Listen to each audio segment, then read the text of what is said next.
नमस्कार, मी doctor Anubha Kulkarni. Happy and healthy life at home हे आपल्या चॅनलवरती हेल्थ टिप्स असतात, ब्युटी टिप्स असतात, तसंच मोटिवेशनल टॉक सुद्धा असतात. हा आले आले.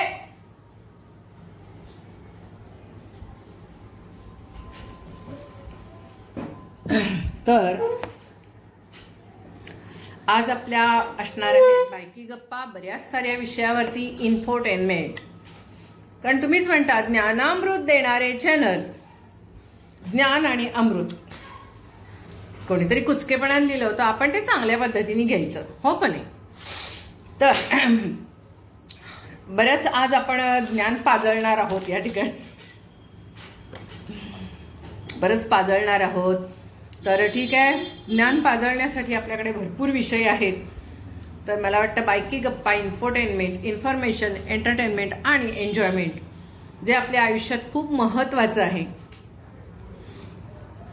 गप्पा मारणं, गप्पांमधून मनोरंजन करणं आणि गप्पांमधून माहिती मिळवणं. जेवढं आपण जास्त बोलू, वायफळ बोलू नका, पण जेवढं आपण बोलत राहू तोपर्यंत तेवढी आपली आतली जी भडास म्हणूया आपण बाहेर पडते आणि मग त्यामुळे असं घुसमट होत नाही.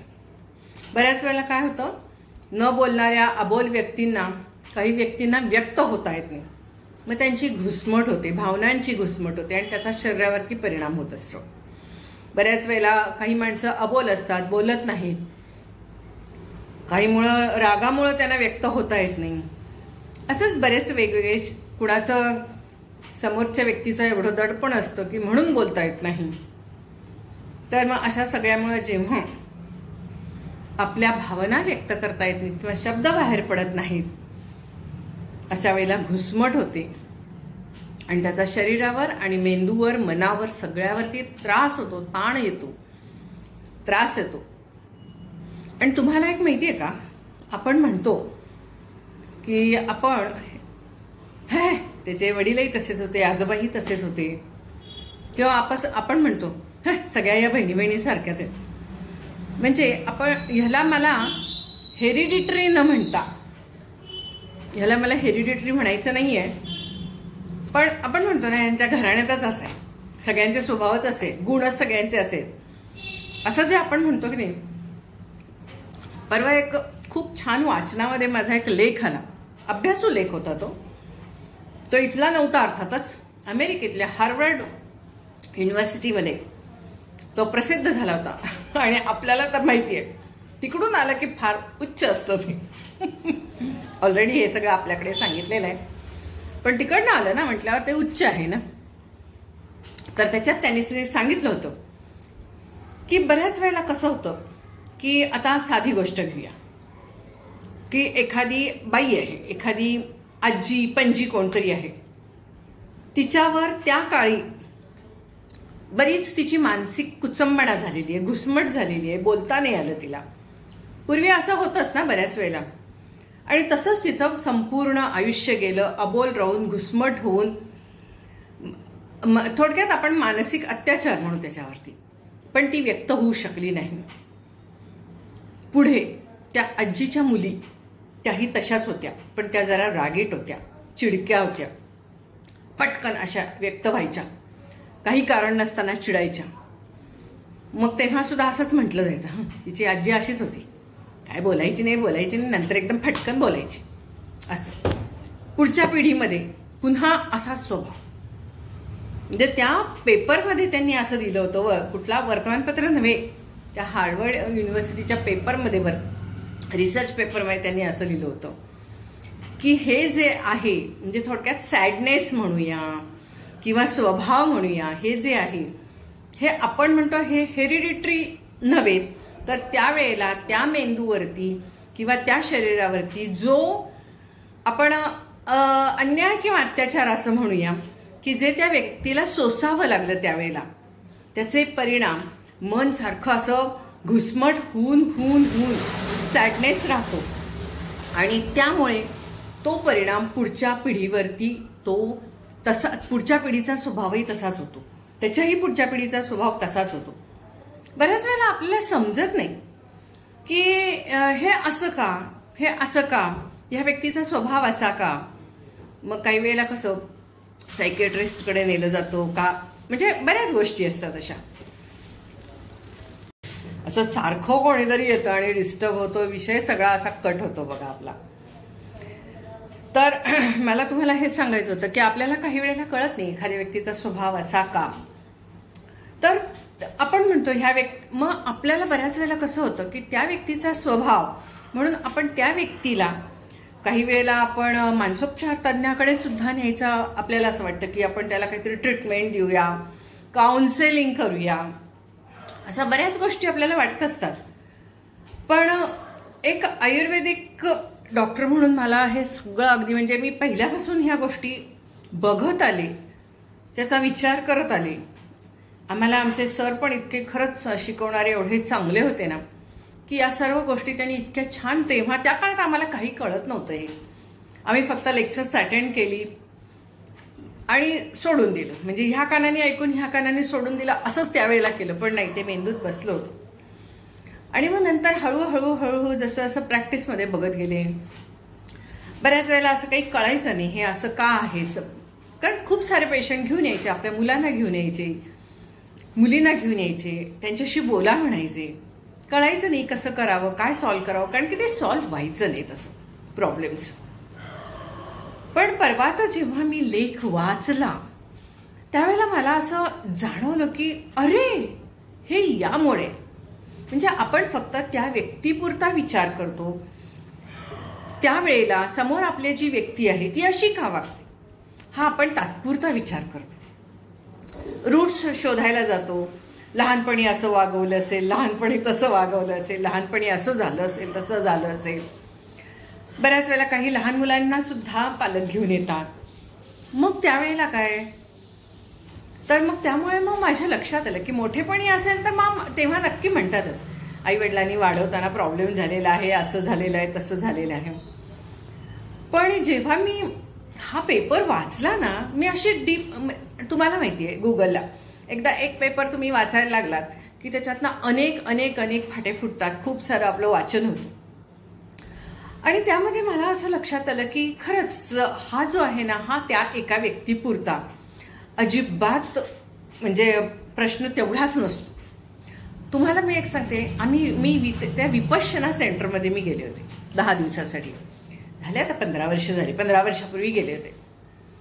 तर तेव्हा ते असं सांगायचे की आपल्या ह्या आत्म्यावर, असं ते म्हणायचे की आता कळशी म्हणजे तुम्हाला माहिती ना, पूर्वी कळशा होत्या ना तांब्याच्या आणि पितळेच्या कळशा होत्या की नाही, त्या कळशांना ठोके असतात, ठोके मारलेले असतात. तर त्यांचं असं म्हणणं आहे की आपल्या अनेक जन्मात आपल्या मनावर झालेले आघात म्हणजे हे ठोके आहे. आणि ते ठोके नष्ट करण्यासाठी तुम्ही इथं 10 दिवसाच्या विपश्यना सेंटरमध्ये आलेला आहात. 10 दिवस पूर्ण तुम्ही ध्यानातच बसायचे, सकाळपासून रात्रीपर्यंत, रात्रीपासून अखंड झोपेत सुद्धा तुम्ही ध्यानातच राहायचे, नुसतं बसायचे, काहीच करायचं नाही, नुसते डोळे झाकायचे बसायचं, डोळे झाकायचं बसायचं. ते बसून बसून आणि डोळे झाकून झाकून असं दमतं माणूस, डोळे दमतात, काय विचारू नका, कळत नाही. पण तेव्हा ते म्हटलेलं माझ्या लक्षात आलं की खरंच हे ठोके आहेत आपल्या मनावरती, आणि ते एका जन्मातले नाहीत, अनेक जन्मातले, हे एकाच आत्म्यावरती झालेले, असं त्यांनी लिहिलं. तर मग माझ्या लक्षात आलं की आपण एखादी व्यक्ती जी आपण म्हणतो की प्रॉब्लेम चाइल्ड म्हणतो किंवा एखाद्या व्यक्तीचा स्वभाव म्हणतो, हे असं का वागतात, काही कळत नाही, स्वभावाचा अंतच लागत नाही, काही वेळेला अचानक, म्हणजे असं आपण जेव्हा म्हणतो एखाद्या व्यक्तीबद्दल, तर ते बऱ्याच वेळेला घराण्यामध्ये आपण म्हणतो हे घराण्यामधला आलेला गुण आहे, घराण्यामधला आलेला गुण आहे. तर तो गुण तो कसा असतो, तर तो असा असतो, म्हणजे समजा त्या व्यक्तीचं आधीच्या जन्मामध्ये नाही म्हणणार, आधीच्या पिढीमध्ये समजा असा काही मानसिक आघात, शारीरिक आजार, हेरिडिटरी आपण कधी म्हणतो शारीरिक आजारांच्या बाबतीमध्ये, पण मानसिकच्या बाबतीमध्ये आपण काही म्हणत नाही. फक्त वेड आहे, वेड त्यांच्या घरात कोणी पूर्वी वेड होतं का एवढंच माणूस विचारतं, विक्षिप्त होतो का एवढंच विचारतं. पण असं जे की एखादी व्यक्ती उदासच राहते, एखादी व्यक्ती म्हणजे नुसती चिडचिडच करते, एखादी व्यक्ती फटफट बोलते, रागीट असते, एकदम रिॲक्ट होते, काही वेळेला आपण म्हणतो एखादी व्यक्ती मारायलाच धावते. तर ह्या सगळ्या ज्या गोष्टी आहेत, तर ह्या आधीच्या पिढीमध्ये सहन केलेले हे जे व्यक्तिमत्व असतं ते असं दाबलेलं व्यक्तिमत्व पुढच्या आयुष्यामध्ये. कोणाचा तरी आवाज यायलाय, जरा आवाज लहान करा रे.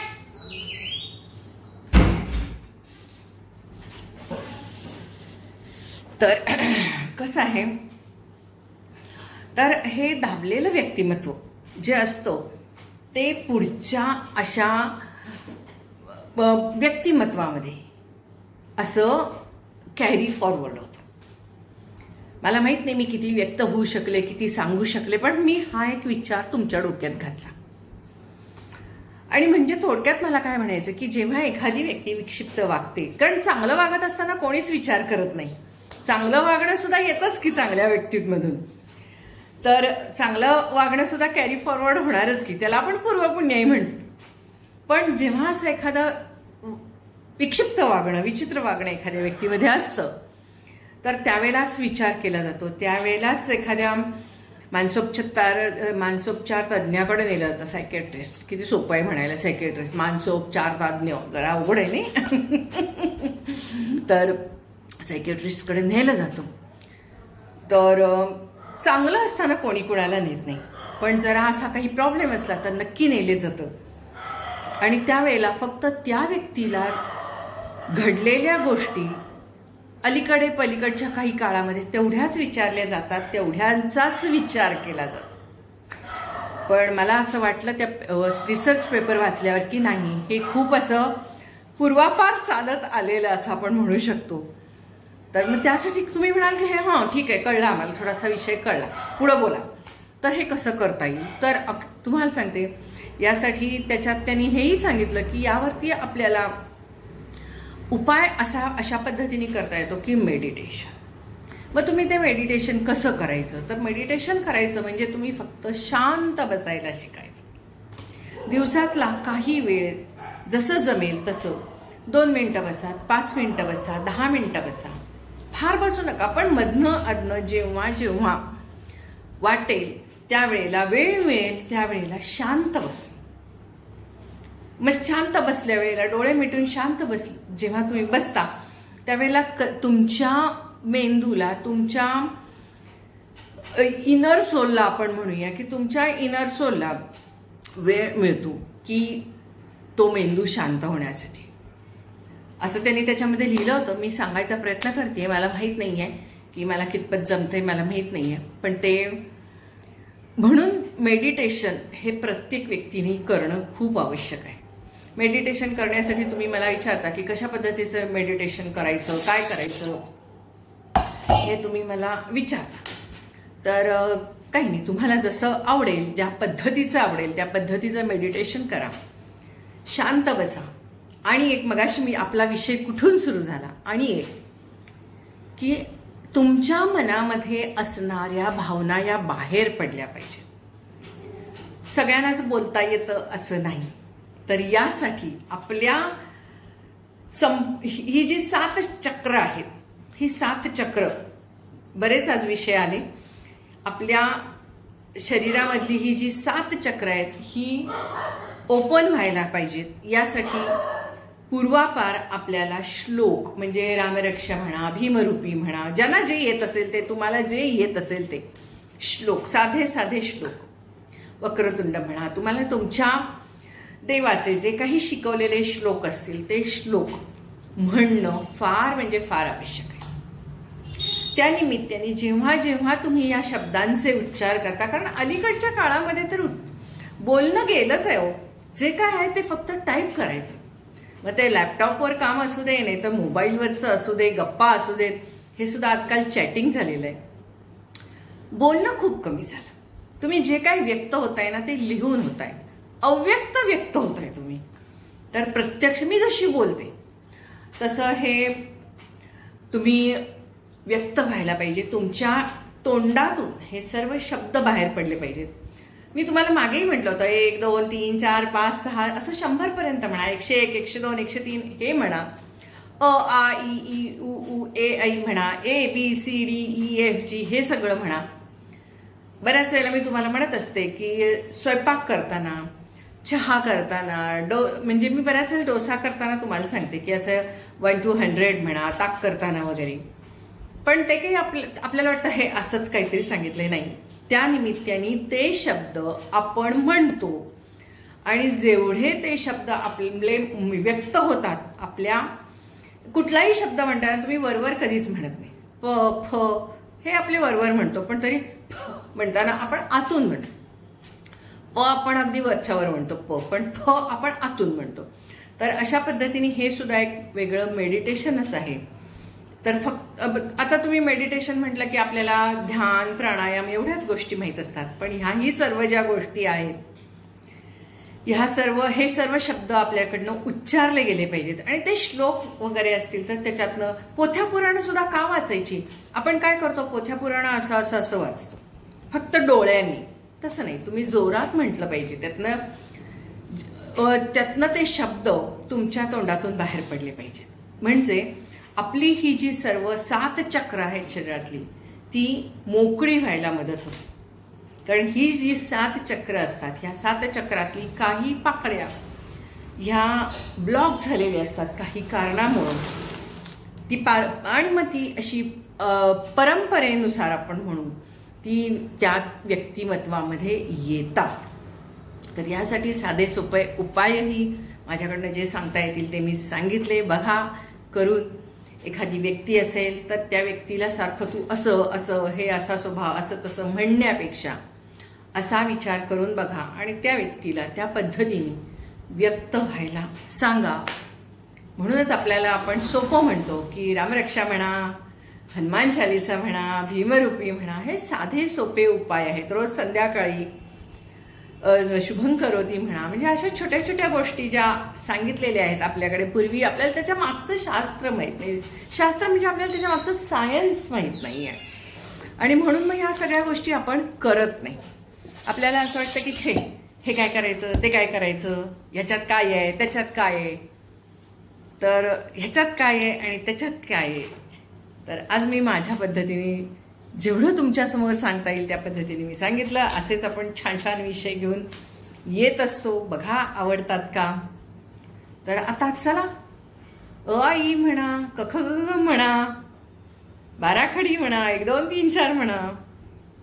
बघा, प्रयत्न तर करा. बघा किती मस्त वाटतं, छान वाटतं, आनंदी वाटतं.